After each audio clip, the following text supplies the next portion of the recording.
Welcome to colour বার। আমি সুস্মিতা। শুরু করছি বিনোদন জগতের স্পাইসি লেটেস্ট খবর আর গসিপ নিয়ে আজকের এন্টারটেনমেন্ট বুলেটিন কালার বার।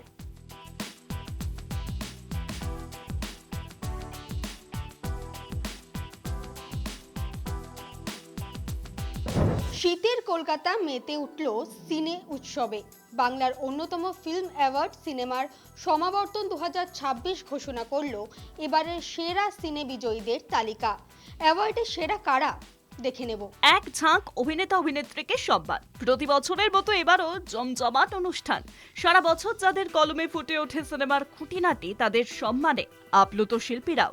এই বছরের থিম ছিল বাংলা সিনেমার পর্দায় কালজয়ী নেগেটিভ চরিত্ররা। টলিউড গত 2 বছরে যেভাবে নানা বিতর্কে সরগরম হয়েছে, এই থিমকে বিশেষভাবে প্রতীকী বলাই যায়। তবে ওই যে সব ভালো যার শেষ ভালো, সত্যি বলে সত্যি কিছু নেই ছবির জন্য সেরা পরিচালক পুরস্কার পেলেন সৃজিত মুখোপাধ্যায়। ছবির জন্য সেরা সহ অভিনেত্রী নির্বাচিত হলেন ষোড়শিনী মৈত্র। সেরা চিত্রনাট্য, সেরা সিনেমাটোগ্রাফারের পাশাপাশি সেরা সাউন্ড ডিজাইনিং এবং মিক্সিং বিভাগেও পুরস্কৃত হলো সত্যি বলে সত্যি কিছু নেই। তবে সৃজিতের ছবির সঙ্গে যৌথভাবে সহ অভিনেত্রী এবং সেরা চিত্রনাট্যর পুরস্কার পেয়েছেন চান্দ্রেই ঘোষের লক্ষ্মীকান্ত পল্লকাল এবং আদিত্য বিক্রম সেনগুপ্তের ছবি মায়ানগর।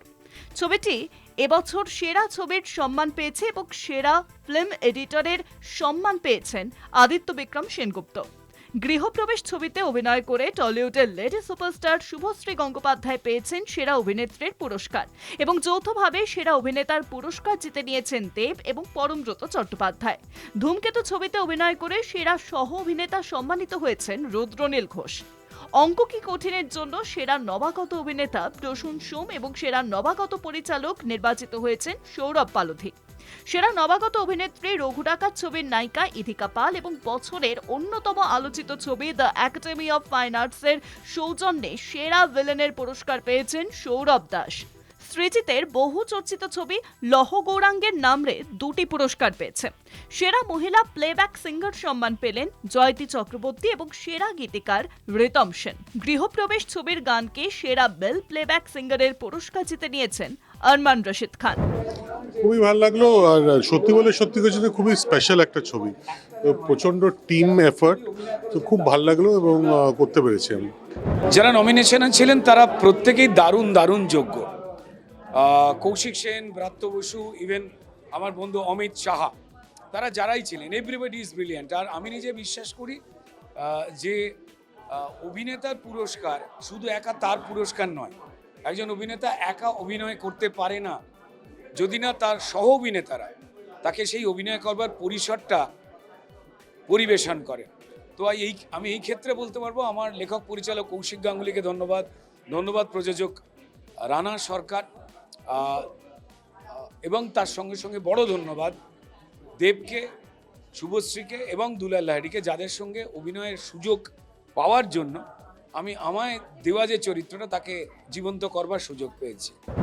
তো মালতীদের তো বলবো যে আমাদের মানে একদম এটার জন্য যেরকম একটা মনসা পুজোর দিন নাচ হয়েছিল, একটা নাচ করতে হবে এটা নিয়ে। একদম আমি খুবই খুশি এবং আমি সত্যি মানে যারা নমিনেশনে ছিলেন তারা সবাই এত প্রত্যেকে ভালো। আমি তার মধ্যে সত্যি ভাবিনি যে আমি আজকে এই অ্যাওয়ার্ডটা আজকে বাড়ি নিয়ে যাব। বিশেষ করে 20 বছর পর একই জায়গায় এসে আমি একটি অ্যাওয়ার্ড পাচ্ছি এবং এই অ্যাওয়ার্ডটি আমাদের মানে আমাদের সিনেমার জগতে একটি অপরিহার্য অংশ এই অ্যাওয়ার্ড। তো আমি WBFJ-কে অনেক অনেক ধন্যবাদ জানাই আমাকে উপযুক্ত মনে করার জন্য। অ্যাওয়ার্ড তো একটা স্বীকৃতি দেয় বটেই, মানে ভালো তো লাগবেই। এত যেসব মানুষদেরকে দেখে বড় হয়েছি, যাদের কাজ দেখি, তারা বসে আছে, যাদেরকে নমিনেশনে চিরকাল দেখে এসেছি, আমরা যারা নতুনরা সুযোগ পাই তারা এরকম স্বীকৃতি পেলে একটু কাজ করার আনন্দ পাওয়া যায়। ভীষণ ভীষণ ভালো লাগছে, কারণ এটা BFJ অ্যাওয়ার্ড, যে কোনো অ্যাওয়ার্ড পেতে সবারই খুব ভালো লাগে, কাজের জন্য স্বীকৃতি পেতে ভালো লাগে। আর সেই স্বীকৃতিটা যখন BFJ-এর সম্মান হয় তখন তো আরোই ভালো লাগে। আমি ঢোকার সময় তোমাকে বলেছিলাম যে যাদের সাথে আমি নমিনেটেড হয়েছি এবং যেই ছবিটার জন্য নমিনেটেড হয়েছি সেটা was an award in itself. কারণ সত্যি বলে সত্যি কিছু নেই, আমার ক্যারিয়ারের খুব খুব স্পেশাল একটি ছবি। সৃজিত দাকে অনেক ধন্যবাদ আমার ওপর আস্থা রাখার জন্য। এই ছবিটায় 12 জন খেলোয়াড়রা খেলতে নেমেছিল, তো এই 11 জনের সাপোর্ট না হলে চরিত্রটাই ফুটিয়ে তুলতে পারতাম না। আর এই অ্যাওয়ার্ডটা তো ডাবল বোনাস, তাই প্রত্যেক আমার 11 জন টিম মেম্বার্সকে অনেক অনেক ভালোবাসা। Thank you so much for your support. আর অ্যাওয়ার্ডটা আমি পেলাম চান্দ্রেইদি থেকে। চান্দ্রেইদি আমার খুব পছন্দের অভিনেত্রী। I have grown up watching her work. She has been an inspiration. তাই খুব খুব ভালো লাগছে। এটাই চাইবো যেন বছরটা তো সুন্দরভাবে শুরু হলো, আরও যেন উদ্যমের সাথে, আরও নিষ্ঠা, আরও একাগ্রতার সাথে যেন আরও ভালো কাজ করতে পারি। প্রচণ্ড ভালো লাগছে। একাডেমি অ্যাওয়ার্ড পেয়েছে, academy of fine arts award পেয়েছে। তো সেই ক্ষেত্রে কে পেলো এইটা না, অ্যাকচুয়ালি এই নাম উড়িয়ে দিয়ে শুধু একাডেমি অফ ফাইন আর্টস থাকা উচিত, কারণ এভরিওয়ান ডিজার্ভ দিস। মানে সবাইকে অ্যাওয়ার্ড দেওয়া যায় না তো ওরমভাবে, তো সেই জন্যই আর কি এইটা অ্যাকচুয়ালি এভরিওয়ানের। আজকে রুডি ওই পারফরমেন্সটা না করতে পারলে আমি করতে পারতাম না, আজকে ঋষভ ওই ওরমভাবে পার্টটা না করতে পারলে আমি পারতাম না। I am very dependent as an actor. আমার উল্টো দিকে না ভালো অভিনেতা দরকার হয়। আমি প্রচণ্ড অ্যাভারেজ অ্যাক্টর। আমার অন্যদিকে যখন কেউ ভালো দেয় আমি শুধু রিয়্যাক্ট করি। আমি ওরমভাবেই অভিনয়টা শিখেছি, যে সারা জীবন করেছি। তো সেক্ষেত্রে এই অ্যাওয়ার্ডটার পুরো কৃতিত্ব তাদের যারা আমার সঙ্গে ছিল, এবং আমার ডিরেক্টরের যারা যে বিশ্বাস করেছে, এবং অবভিয়াসলি যে জনতা যেটাকে লুফে নিয়েছে। আমি যখন অ্যাওয়ার্ড নিতে যাচ্ছিলাম আমার পাশে অনুমেঘার মা বসেছিলেন, যে প্রজাপতি 2 এর বাচ্চার মা। উনি বললেন যে একাডেমি অফ ফাইন আর্টস আমার বাচ্চাটা দেখেনি, আমি 2বার দেখেছি কালজয়ী সিনেমা।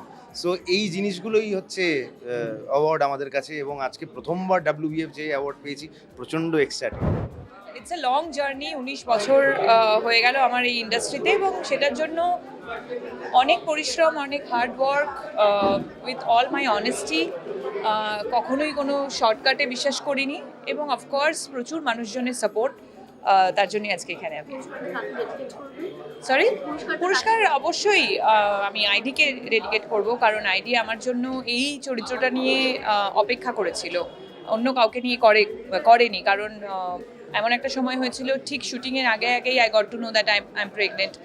পুরো ছবিটা পিছিয়ে দিয়েছিল 2 বছরের জন্য, সেটা কিন্তু মুখের কথা নয়। তো অফকোর্স আইডিকে খুব ভালো লাগছে। এটা সিরিয়াসলি অ্যাওয়ার্ড দিয়ে সম্মান জানানো, এটা অনেক বড় পাওয়া। আমার কাছে অনেক বড় প্রাপ্তি এটা এই বছরের শুরুতেই। অ্যান্ড সেকেন্ডলি এটা জার্নালিস্ট অ্যাওয়ার্ড WBFJ। আমার দাদামশাই উনি জার্নালিস্ট ছিলেন, উনি এখন নেই, শ্রদ্ধেয় গোপাল মুখোপাধ্যায়, অনেকেই জানেন ওনাকে। তো যেহেতু এটা জার্নালিস্ট অ্যাওয়ার্ড, এটা খুব স্পেশাল আমার কাছে। তো এটা আমি দাদুকেই ডেডিকেট করেছি আমার। আর আজকে আরও ভালো লাগছে, চন্দানি আমার সাথে আছে, আমরা দুজনেই বম্বে থেকে এসেছি এটা অ্যাটেন্ড করার জন্য, এবং ভীষণ ভালো লাগছে। এক ঝাঁক অভিনেতা অভিনেত্রী এবং কলাকুশলীদের সম্মান। বাংলার অন্যতম ফিল্ম অ্যাওয়ার্ড সিনেমার সমাবর্তন 2026 আজীবন অবদানের স্বীকৃতি পেলেন বর্ষিয়ান অভিনেতা বিপ্লব চট্টোপাধ্যায়। পাশাপাশি ঋত্বিক ঘটক শতবার্ষিকী সম্মানে সম্মানিত হন মাধবী মুখোপাধ্যায়। দেখে নেব। তারকাদের ভিড়, ক্যামেরার ফ্ল্যাশলাইটের ঝলসানির সঙ্গে গান গল্প আড্ডার মধ্যে দিয়ে দক্ষিণ কলকাতার একটি বিখ্যাত সিনেমা হলে অনুষ্ঠিত হলো বাংলার অন্যতম জনপ্রিয় ফিল্ম অ্যাওয়ার্ডের অনুষ্ঠান সিনেমার সমাবর্তন 2026। সত্যজিৎ রায় থেকে অঞ্জন চৌধুরী, দীর্ঘ প্রায় 3 দশক ধরে অসংখ্য পরিচালকের বহু ছবিতে অভিনয় করেছেন বিপ্লব চট্টোপাধ্যায়। পর্দায় ভিলেনের চরিত্রে তাকে দেখে হাড় হিম হতো দর্শকদের। সেই বিপ্লব আজ অসতিপর। দোর্দণ্ড প্রতাপ খলনায়কের সহায় হুইলচেয়ার। এবছর সিনেমার সমাবর্তন অনুষ্ঠানে আজীবন অবদানের স্বীকৃতি হিসেবে সত্যজিৎ রায় জীবনকৃতি সম্মান প্রদান করা হয় বর্ষিয়ান অভিনেতা বিপ্লব চট্টোপাধ্যায়কে। পাশাপাশি ঋত্বিক ঘটক শতবার্ষিকী সম্মানে সম্মানিত প্রদান করা হলো সুবর্ণরেখা ছবির সীতা মাধবী মুখোপাধ্যায়কেও। আজকে এই পুরস্কার, এত পুরনো মঞ্চ, আজ পুরনো বন্ধুদের সঙ্গে দেখা হলো, কেমন লাগলো? খুব ভালো, এর থেকে ভালো হয় না। পৃথিবীর আমার অন্যতম জীবিত অবস্থায় শ্রেষ্ঠ দিন বলা যেতে পারে। এত ভালো, আমি যার জন্য এত কষ্ট হয়েছে যাই হোক, কিন্তু তার থেকে বেশি হয়েছে আনন্দ। কোনো কষ্ট থেকে আনন্দটা বেশি হয়েছে, যার জন্য সব কষ্ট দূর হয়ে গেছে। এবং আজকে কথা বলতে কি আপনি যেভাবে চোখের জল বেরিয়ে গেল, ও কি আছে, না না তা নয়, আসলে এত লোককে দেখে না, এবং তাদের এই যে উচ্ছ্বাস, এই পরবর্তী বলা যায় যে পরবর্তী যে ছবিগুলো আসবে, এই যে এত নতুন ছেলে মেয়ে দেখলাম আজকে, খুব ভালো লাগে। এরা আরো সমৃদ্ধ করবে ছবিকে, বাংলা ছবিকে, এইটুকুনি বলতে পারি। কাজে ফিরবেন কবে? যেদিন বলবেন আপনি দেবেন এখন কাজ, এক্ষুনি ক্লাবসিক নিয়ে আসুন। কাজ কাজ আসছে না আপনার? না না, আসছে, দু একটা আসছে ছোট ছোট, করছি, ঠিক আছে, আস্তে আস্তে হবে, এখন তার সেই বয়স নেই। আজকে যে অ্যাওয়ার্ডটা পাচ্ছি, অ্যাওয়ার্ড আগেও পেয়েছি, সেটা শুধু আমার কথা ভেবেই, কিন্তু আজ যেটা পাচ্ছি সেটা হচ্ছে ঋত্বিক ঘটক, যে মানুষটাকে আমরা ঠিক মতো চিনতে পারিনি, তার কাজ আমরা বুঝতে পারিনি, কিন্তু আমার মনে হয় আজকে না হোক একদিন না একদিন মানুষ বুঝতে পারবে ঋত্বিক ঘটক কি ধরনের ডিরেক্টর ছিলেন, অভিনেতা ছিলেন। উনি আগে অভিনয় করেছেন অনেক, এবং অনেক ছবিও করেছেন। একটা সময় ওনার কোনো ছবি করতে পারছিলেন না, জানেন তো, একটা কথা ভীষণ সত্যি, টাকা ছাড়া ছবি হয় না, মানুষকে দরকার। এবং আপনাদের সকলের কাছে অনুরোধ জানাই, ভালো ছবি যারা করেন তাদের ছবি আপনারা একটু দেখবেন। খুব একটা বেশি পয়সা লাগে না কিন্তু ছবি দেখতে, যদি দেখেন তাদের সত্যি উপকার হয়, না হলে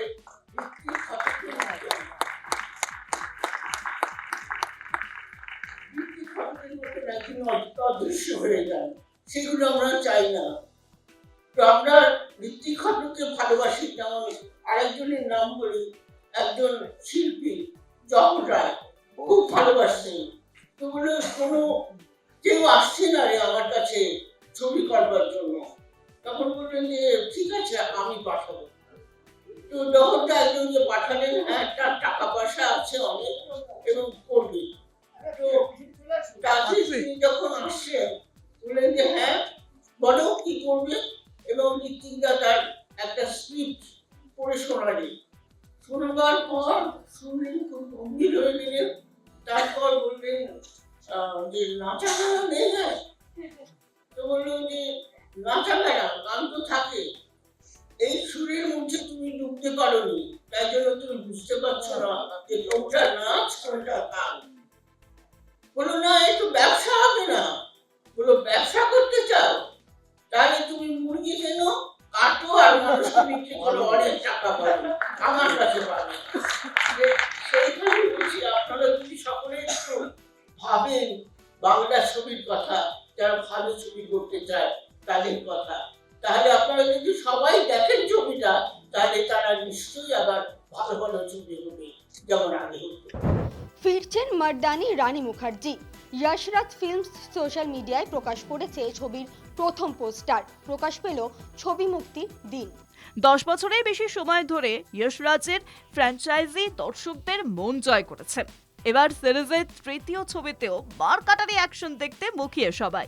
রানী মুখোপাধ্যায় নির্ভীক পুলিশ অফিসার শিবানী শিবাজি রায় হিসেবে ফিরে আসছেন মর্দানি 3-তে। পোস্টারে উর্দি পরিহিত রানী বসে রয়েছেন আগ্নেয়াস্ত্র হাতে। তার শরীরী ভাষায় ফুটে বেরোচ্ছে অন্যায়ের বিরুদ্ধে পুঞ্জীভূত ক্রোধ। নেপথ্যে সারি বেঁধে দাঁড়িয়ে রয়েছে বহু নাবালিকা, তাদের মুখ টুক হাইলাইট করে লেখা মিসিং, যা দেখে মনে করা হচ্ছে সম্ভবত নাবালিকা পাচার রোখাই হবে রানীর এবারের অ্যাডভেঞ্চারের মূল উপজীব্য।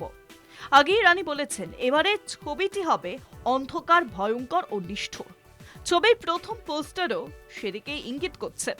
মাসের শেষে মুক্তি পাচ্ছে মর্দানি 3। আজকের কালার বার এখানেই শেষ করছি, দেখা হচ্ছে পরবর্তী এপিসোডে। আমাদের এই স্পেশাল বুলেটিন কেমন লাগছে আপনাদের কমেন্ট করে জানান আমাদের ফেসবুক পেজ, ইনস্টাগ্রামে, ইউটিউবে এবং এক্স হ্যান্ডেলে। অবশ্যই নজর রাখুন অন টিভিতে। অন টিভি, টিভি অন তো মিউজিক অন।